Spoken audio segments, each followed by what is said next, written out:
Neutral పర్సన్గా observations చేస్తుంటారు senior జర్నలిస్ట్గా. రాజకీయాలు అనేవి సహజంగానే మనం చూస్తున్నాం, పవర్లో ఉన్నప్పుడు అటు నుంచి ఇటు నుంచి అటు.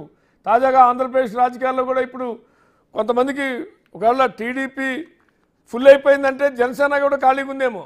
అధికారం ఉంది కదా, పవర్ కావాలి. కాంగ్రెస్ ఉన్నా పవర్ లేదు కదా, పవర్ కావాలి. పవర్ పాలిటిక్సే, పవర్ లేకుండా ఎవరు ఉండలేకపోతున్నారు. చిన్న గ్రామ సర్పంచ్ నుంచి మంత్రులు, ఎమ్మెల్యేలు, ఎమ్మెల్సీలు ఎవరైనా కానీ. బహుశా ఆ రకంగా ఏమైనా కలిసి వచ్చే అవకాశం ఉందా జనసేనకు అనేది ఒకటి. టీడీపీ ఎంతమందిని తాను చేర్చుకోగలుగుతుంది ఇప్పుడున్న పరిస్థితుల్లో? వైసీపీ భవిష్యత్తు ఏంటి?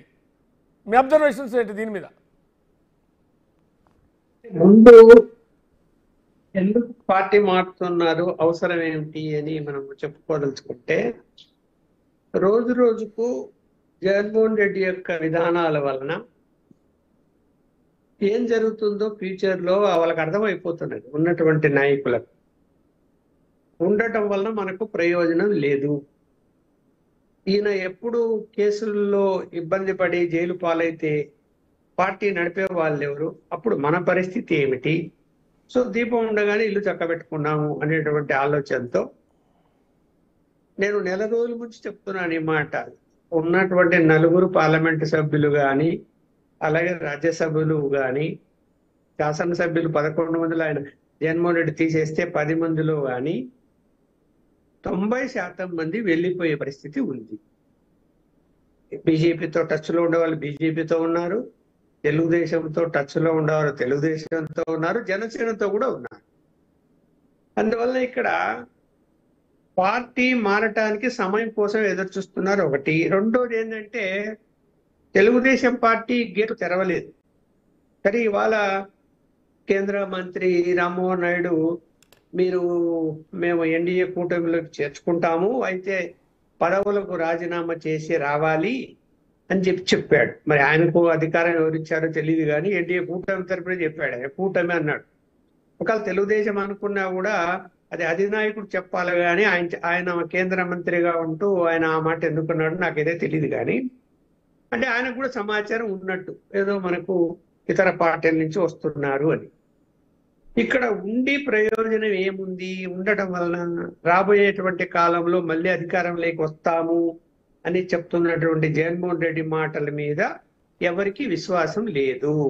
ఏమో ఏం జరుగుతుందో ఏమో అనేటువంటి అనుమానం అందరికి వచ్చింది. అందువలన ఎవరి దారి వాళ్ళు చూసుకుంటారు. ఇంకా చూసుకున్నప్పుడు ఏమైంది, కొంతమంది తెలుగుదేశం నాయకులను, కార్యకర్తలను ఇబ్బందుల పాలు చేశారు. ఎవరు? వైఎస్ఆర్సీపీలో ఉన్న నాయకులు. ఎంత హరాస్మెంట్ చేశారు, అంతా చేశారు.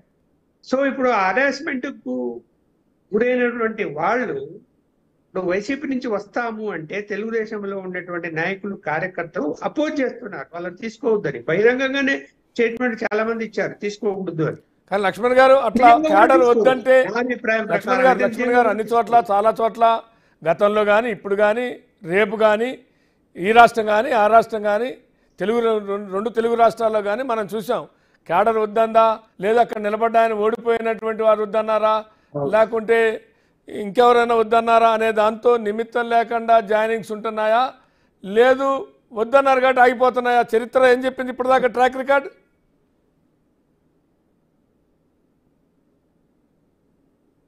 మీ వాయిస్ బ్రేక్ అయింది.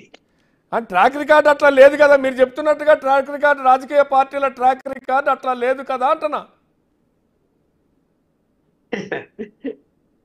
ఇప్పుడు ఇప్పుడు ఇప్పుడు మీరు అన్నట్టు, మొదట మీరు అన్నట్టు ఏమిటంటే, ఎవరి స్వార్థం వాళ్ళు చూసుకుంటారు కూడా. చూసుకోవాలి అనుకున్నప్పుడు ఇప్పుడు ఎవరి కాలంలో పార్టీలు మారలేదు. ఈవెన్ చంద్రబాబు నాయుడు గారు కూడా వైఎస్ఆర్సీపీ వాళ్ళని తీసుకొని మంత్రి పదవులు ఇచ్చారు. అలాగే తెలంగాణలో కూడా మనం చూసాం ఏం జరిగింది. కాబట్టి రెండు రాష్ట్రాల్లో ఏంటంటే నాయకులు అనే వాళ్ళు ఇవాళ సిద్ధాంతానికి కట్టబడి ఉందామని లేదు. అది పోనీ ఏదో ప్రాంతీయ పార్టీలకి ఆ జబ్బు ఉంది అనుకుంటే కాదు. జాతీయ పార్టీలకు, బీజేపీకి అదే జబ్బు ఉంది, కాంగ్రెస్ పార్టీకి, ఇల్లు ఉండే నాయకులకు అదే జబ్బు ఉంది. పార్టీలు మారడం అనే జబ్బు. ఎవరేం అతిథులు కాదు ఇప్పుడున్నటువంటి కాలమాన పరిస్థితుల్లో. అయితే ఇప్పుడు భవిష్యత్తులో మరి వైఎస్ఆర్సీపీ అన్నది ప్రమాదంలో పడే పరిస్థితి ఉంది. చాలా వేగంగా రాజకీయాలు నడుస్తున్నాయి గత వారం నుంచి. ఇవాళ మరి రాజ్యసభ మెంబర్గా ఉంటూ ఆయనకు అత్యంత ప్రాధాన్యత ఇచ్చినటువంటి వ్యక్తి, అంతకుముందు మంత్రిగా చేశాడు, మరి అంత అవకాశాలు ఉన్నటువంటి ఆయన మోపిదేవి ఆయన ఎందుకు వెళ్ళాలనుకుంటున్నాడు? రాజ్యసభ పదవి కూడా రాజీనామా చేసి వెళ్ళాలనుకుంటున్నాడు. ఏదో టీడీపీలో మళ్ళీ చేరతాడని వార్తలు వస్తున్నాయి. సరే, టీడీపీలో చేరకపోయినా ఎక్కడ చేరినా కూడా ముందు వైఎస్ఆర్సీపీని ఎందుకు వదులుతున్నాడు అనేది కదా సమస్య. రైట్. అంటే అక్కడ ఏదో ఇబ్బందికరమైన పరిస్థితులు ఉన్నాయనే కదా, లేకపోతే ఎందుకు వదులుతారు పార్టీని? ఇప్పుడు మనం చూస్తున్నాం 151 మంది అప్పుడు ఎమ్మెల్యేలు, ఒక్క ఎమ్మెల్యే వదిలేస్తే 22 మంది ఎంపీలు, అది జగన్మోహన్ రెడ్డి వదిలేస్తే రాజ్యసభ మెంబర్లు 11 మంది. ఇప్పుడు ఈ 3 నెలల కాలంలో ఎంతమంది బయటికి వచ్చి ఈ యొక్క కూటమి ప్రభుత్వాన్ని విమర్శలు చేస్తున్నారు, మాట్లాడుతున్నారు? ఏమైపోయారో తెలియదు. లండన్ లో ఉండే వాళ్ళు కొందరు, అమెరికా పోయిన వాళ్ళు కొందరు, ఏ దేశాల్లో ఉన్నారో కొంతమంది తెలియదు ఎక్కడ ఉన్నారు. అంతా ఎట్టుపోయి వెళ్ళిపోయారు. ఆమెన తెలుగుదేశం పార్టీ నాయకులను చంద్రబాబు నాయుడు తిట్లు తిట్టిన నాయకులంతా ఇప్పుడు ఎక్కడున్నారో తెలియని పరిస్థితి వచ్చింది. అంటే ఎవరికి వాళ్ళు దాక్కుంటున్నారు. ఎందుకు దాక్కోవాల్సినట్టు అవసరం ఏముంది? ఇతను తాపత్రయపడుతున్నాడు. ఇప్పుడు గతంలో తను మంత్రులకు, ఎమ్మెల్యేలకి అపాయింట్మెంట్లు ఇవ్వని జగన్మోహన్ రెడ్డి గారు ఇప్పుడు రాండి అని పిలుచుకునే పరిస్థితి వచ్చింది. సరే, ఇప్పుడు కొత్తగా ఒక వాదన వచ్చింది నిన్న ఇవాళ. ఆయన లండన్ కు పోవడానికి పర్మిషన్ అడిగాడు, కోర్టు పర్మిషన్ ఇచ్చింది. కానీ కొన్ని వార్తలు వచ్చిన దాని ప్రకారం ఆయనకు 24 రోజులు తను వెళ్తున్నాడంట లండన్ కు. ఎందుకు అంటే కూతురు యొక్క పుట్టినరోజు. కూతురు పుట్టినరోజు ఒక రోజు జరుగుతుంది, లేదా 2 రోజులు జరుగుతుంది ఫంక్షన్. వెళ్ళడానికి ఒక రోజు, రావడానికి ఒక రోజు వేసుకున్న 3 రోజులు, 2 రోజులు రెస్ట్ తీసుకున్న వారం రోజుల్లో